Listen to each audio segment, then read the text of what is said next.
O líder sábio, capítulo 5. O líder sábio conhece seu valor. Muitos proclamam a própria bondade, mas alguém que é digno de confiança, quem o achará? Provérbios 20, versículo 6. Depois de algumas horas tentando ver algo na superfície da água, o rei voltou frustrado ao palácio e questionou seu velho e sábio conselheiro. Não pude ver nada no lago. Deixe de fazer suspense e me diga de uma vez quem é meu pior inimigo. É incrível que vossa majestade não tenha percebido, respondeu o sábio. Estava bem diante de seus olhos, refletido nas águas. O próprio rei, meu senhor, é seu pior inimigo. Quando exerce autoridade, vossa majestade não quer entender a situação, mas apenas dirigir, controlar. Porém, nem mesmo sabe o que fazer ou para onde deseja conduzir o povo. Tem um enorme exército, mas de nada lhe serve. As tropas, assim como vossa majestade, estão tomadas por uma soberba tão grande que não conseguem ver as próprias necessidades. Meu rei está prejudicando a si mesmo, bem como ao povo. Está perdido. Nesse momento, vossa majestade é seu pior inimigo. Pode parecer engraçado, mas há líderes como esse rei. Querem saber quem são seus inimigos. Procuram em todo lugar a fim de descobrir algum complô imaginário, mas ignoram que o maior inimigo está dentro deles. Um líder que não conhece a si mesmo, sendo incapaz de reconhecer as próprias qualidades e limitações, dificilmente poderá liderar. Corre o risco de pensar que é águia pelo simples fato de ter asas. A pergunta de todo líder. Quando foi chamado por Deus para guiar o povo hebreu, Moisés perguntou: quem sou eu para ir a Faraó e tirar do Egito os filhos de Israel? Êxodo 3:11.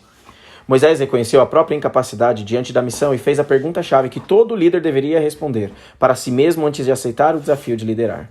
Quem sou eu? O rei Davi, um dos grandes líderes de Israel, fez a mesma coisa. Examinando a si mesmo, escreveu: quando contemplo os teus céus, obra dos teus dedos, e a lua e as estrelas que estabeleceste, que é o homem para que dele te lembres? E o filho do homem para que o visites? Fizeste-o, no entanto, por um pouco, menor do que Deus, e de glória e de honra o coroaste. Deste-lhe domínio sobre as obras da tua mão, e sobre os pés tudo lhe puseste. Salmo 8, versículo 3-6. O que é o ser humano? Quem é você? Não há uma tragédia pior do que um líder incapaz de olhar para dentro de si e se conhecer. O indivíduo anda por aí achando que é o máximo, sem perceber que pelas costas seus liderados riem dele. Falta-lhe autocrítica. Uma pessoa incapaz de fazer uma boa análise de si mesma não está em condições de liderar. Você se assustaria com a quantidade de pessoas que passam anos ocupando cargos de liderança sem conhecer a si mesmas. Nos corredores, todos comentam em voz baixa os deslizes do líder. Só ele não nota isso, ou faz de conta que não percebe. Vive no alto da montanha de sua soberba, contemplando lá de cima os réis mortais que seguem suas ordens. A visão que ele tem da vida, das coisas e dos acontecimentos é um pouco ou nada realista. Ele olha para os liderados como se fossem objetos sem alma nem personalidade. Outros pendem para o extremo oposto. Imaginam que sua liderança é fraca, que ninguém os valoriza nem aprecia seu trabalho. Sentem-se vítimas de injustiças ou reféns das circunstâncias.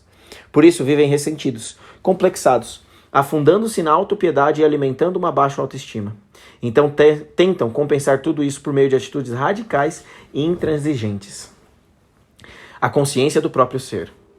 O líder sábio tem consciência do verdadeiro eu porque vive em comunhão com a fonte de sabedoria. Ninguém é capaz de aceitar a própria realidade a não ser que Deus opere em sua vida o milagre da conversão. No campo da psicologia moderna, usa-se com frequência o termo insight, uma palavra inglesa que descreve o despertar para a consciência e o entendimento do próprio ser.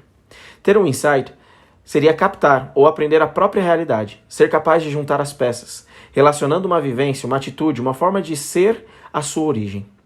Essa percepção súbita permitiria ampliar a consciência da realidade e ter um melhor conhecimento de si mesmo. O fato de um insight ocorrer de forma súbita leva muitos psicólogos a associá-lo à intuição. Argumentam que por meio dela entra-se em contato com uma verdade ou realidade que até aquele momento havia permanecido inconsciente. É como se o cérebro reorganizasse a informação que possui, para alcançar a compreensão do próprio ser. O insight é de suma importância em psicologia, pois determina até que ponto uma pessoa tem capacidade de compreender bem a si mesmo e de fazer conexões entre sua vida interior, o próprio corpo e as circunstâncias que a rodeiam. O que a psicologia moderna chama de insight, a Bíblia denomina conversão. Uma das primeiras coisas que Deus faz com o líder que vai a ele em busca de sabedoria é dar-lhe uma consciência adequada de si mesmo. O Senhor trabalha nos corredores escuros do coração humano até que este se conscientize de que precisa de Deus. Você vale muito, porém seu valor é sempre relativo. Você é como o zero. Se for posto à esquerda da vírgula ou antes do número 1, então você não vale nada. Contudo, se reconhecer sua dependência e se puser depois do 1 ou à direita da vírgula, seu valor é imensurável. O que determina seu valor? Não são seus diplomas, nem sua posição, nem seu nome ou sobrenome que determinam seu valor. Não é o que você pensa de si mesmo, tampouco o que os outros pensam de você. É o que Deus pensa de você. O sábio Salomão diz: muitos proclamam a sua própria bondade, mas alguém que é digno de confiança, quem o achará? Provérbios 26. Ser benigno ou bondoso não é meramente uma questão de palavras. Ser bom e humilde não significa ser servil. Firmeza não é radicalismo. Não basta dizer sou bondoso. É preciso ser de verdade. Isso, porém, somente acontecerá quando você conseguir responder às perguntas: quem sou eu? Qual é meu valor? Saiba que seu valor é Deus quem mede e determina. Ninguém mais. Como ele faz isso? O profeta Jeremias apresenta a resposta divina. Assim diz o Senhor: não se glorie o sábio na sua sabedoria, nem o forte na sua força, nem o rico nas suas riquezas. Mas aquele que se gloria, glorie-se nisto: em me conhecer e saber que eu sou o Senhor e faço misericórdia, juízo e justiça na terra, porque destas coisas me agrado, diz o Senhor. Jeremias 9, 23 e 24. Conhecer a si mesmo, mergulhando na meditação transcendental ou mediante autoanálise, o leva a se extraviar nos meandros perigosos do ocultismo ou do humanismo. Incentiva você a encontrar, no fundo de seu ser, algo que não existe. Você fecha os olhos, concentra-se e repete mantras. Para quê? Para encontrar nas galerias sombrias de seu inconsciente um pobre ser humano derrotado que se esforça para dissimular sua triste realidade. Deus trabalha de outra maneira. Ele o leva a erguer os olhos e ver a grandeza de seu ser divino. Nele, apenas, você finalmente entende o infinito valor que tem. Você não é o que acredita ser. Deus diz: não se glorie o sábio na sua sabedoria, nem o forte na sua força e nem o rico nas suas riquezas. Você não é o que acredita ser. Tire de seu coração o desejo de ser louvado ou aplaudido. Se você fica incomodado com o fato de que ao lado de suas realizações e conquistas não fizeram constar seu nome, seu título ou sua foto, algo está errado dentro de você. É preciso rever seu conceito de liderança. Você não é um líder tão bom quanto pensa que é, nem tão deficiente como se imagina. É melhor do que às vezes pensa ser.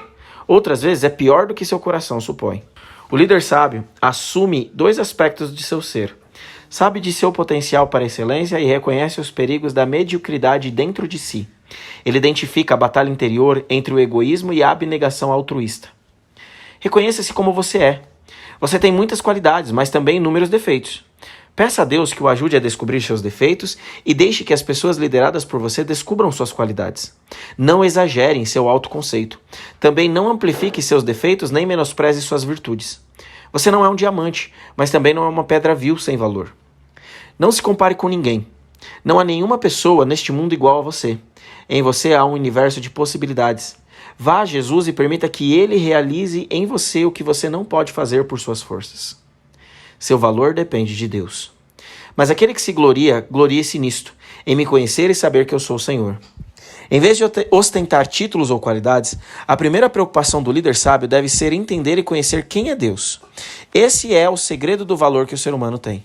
Viver em comunhão com Cristo. Permitir que o caráter de Jesus seja refletido em sua vida.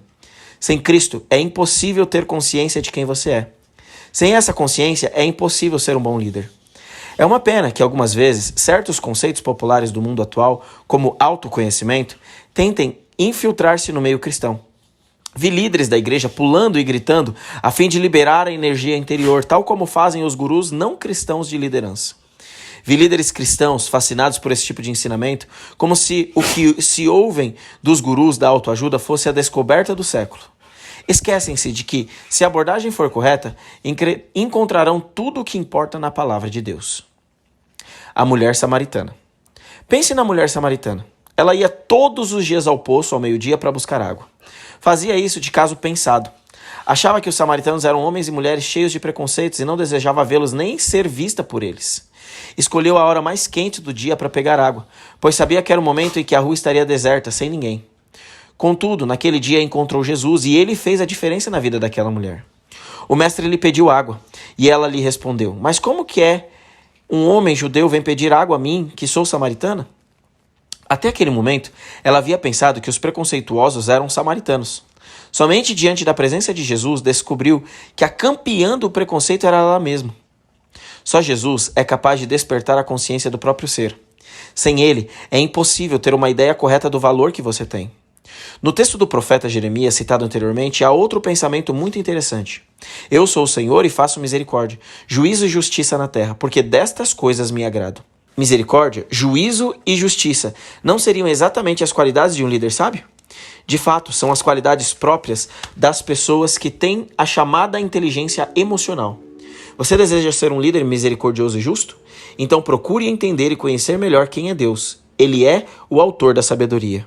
Energia desperdiçada. O líder sábio deve fazer o que é correto do modo certo. Por isso o apóstolo Paulo diz: portanto, tenham cuidado com a maneira como vocês vivem. E vivam não como tolos, mas como sábios, aproveitando bem o tempo, porque os dias são maus. Efésios 5, 15 e 16. O apóstolo relaciona a falta de sabedoria ao desperdício de tempo e energia. Por quê? Porque a liderança de alguém que não tem consciência do próprio valor é literalmente uma perda de tempo. Trabalho jogado fora. Ele luta contra inimigos imaginários. Ignora que seu pior inimigo é ele mesmo. Torna-se um líder frio, calculista. Persegue as pessoas capazes e dificulta a vida delas. Teme trabalhar com indivíduos que sabem pensar, pois os vê como possíveis rivais. Escolhe colaboradores que dizem sim a tudo e que não teriam coragem para levá-los a ver os erros que comete. As empresas, as instituições em geral e até as igrejas estão sujeitas ao risco de recorrer a líderes assim. Você não é melhor nem pior que ninguém. Salomão afirma que todos somos iguais diante de Deus. O fato de sermos líderes não nos coloca em um nível superior a ninguém. O ouvido que ouve e o olho que vê, o Senhor os fez, tanto um como o outro. Provérbios 20, 12. Aqui o sábio trata a questão da igualdade entre os seres humanos. O primeiro fator de igualdade é a criação. O Senhor nos fez, diz Salomão. Todos fomos criados pelo mesmo Deus. Somos seus filhos, e isso nos torna irmãos. Deus é a fonte de tudo o que temos e do que somos. No entanto, o fato de todos termos sido criados iguais, com o mesmo valor, não quer dizer que sejamos idênticos. Deus nos fez diferentes. Os ouvidos são para ouvir e os olhos para ver. Paulo expressa melhor essa ideia ao dizer que, embora sejamos parte do mesmo corpo, cada um é diferente do outro devido à função desempenhada. Essa diferença não existe para que cada um siga o próprio caminho, mas para criar um senso de interdependência. Precisamos uns dos outros. Ninguém é superior a ninguém. Cada um tem seu valor e é necessário no corpo de Cristo. O líder sábio distinguirá a diversidade, mas trabalhará em unidade a fim de construir, não de destruir. O outro fator de igualdade é o pecado. Quem pode dizer, purifiquei o meu coração, estou limpo do meu pecado? Provérbios 20, versículo 9. Não há justo, nem sequer um. Quando Adão e Eva pecaram, todos nos tornamos pecadores. Desde então, todos os seres humanos são maus e carecem da graça de Cristo para serem transformados. Não somos culpados por termos nascido assim. Pecadores. No entanto, seremos considerados culpados se não nos apoderarmos da solução provida por Jesus. Dessa maneira, todos somos iguais por causa da criação e do pecado em nossa natureza humana caída. Você não vale mais que os outros e também não vale menos. Não pode acolher em seu coração um sentimento de superioridade nem o de inferioridade. Precisa ter consciência de quem você é. Do contrário, corre o risco de se frustrar. Conta o filósofo Esopo, da Grécia Antiga, que uma águia real, lançando-se do topo de um alto monte, agarrou um cordeirinho e o levou como presa. Um corvo observava a cena, fascinado. Na tentativa de imitar a águia, lançou-se lá do alto sobre um carneiro. Porém, como era corvo e não águia, suas garras ficaram presas na lã. Por mais que se esforçasse para soltá-las, não conseguiu. O pastor do rebanho, vendo o corvo naquela situação, pegou-o, cortou-lhe as asas e o levou para casa. Ao chegar, os filhos do pastor de ovelhas lhe perguntaram: que ave é essa? Para mim, é apenas um corvo, respondeu o pastor. Mas ele acha que é a águia. É isso que acontece. O desconhecimento de seu verdadeiro ser pode levar você por caminhos trágicos. Da mesma forma, quando as circunstâncias forem cruéis e você se sentir triste e solitário, quando em sua missão de líder você sentir que as forças se esvaem, lembrem-se deste conselho. Levantem os olhos para o alto e vejam. Quem criou estas coisas? Aquele que faz sair o seu exército de estrelas, todas bem contadas, as quais ele chama pelo meu nome. Por ser ele grande em força e forte em poder, nenhuma só vem a faltar. Por que então você diz, ó Jacó, e você fala, ó Israel, o meu caminho está encoberto ao Senhor e o meu direito passa despercebido ao meu Deus? Será que você não sabe nem ouviu que o eterno Deus, o Senhor, o Criador dos fins da terra, nem se cansa nem se fatiga? A sabedoria dele é insondável. Ele fortalece o cansado e multiplica as forças aos que não têm nenhum vigor. Os jovens se cansam e se fatigam, e os moços de exaustos caem. Mas os que esperam no Senhor renovam suas forças, sobem com asas como águias, correm e não se cansam, caminham e não se fatigam. Isaías 40, 26, 31. O líder que confia em Deus nunca está sozinho. Ele pode tirar o máximo proveito dos próprios erros, transformando-os em aprendizado. Para ele, cada dia pode ser uma nova oportunidade. O passado se foi. Cada novo amanhecer traz a esperança de um recomeço promissor.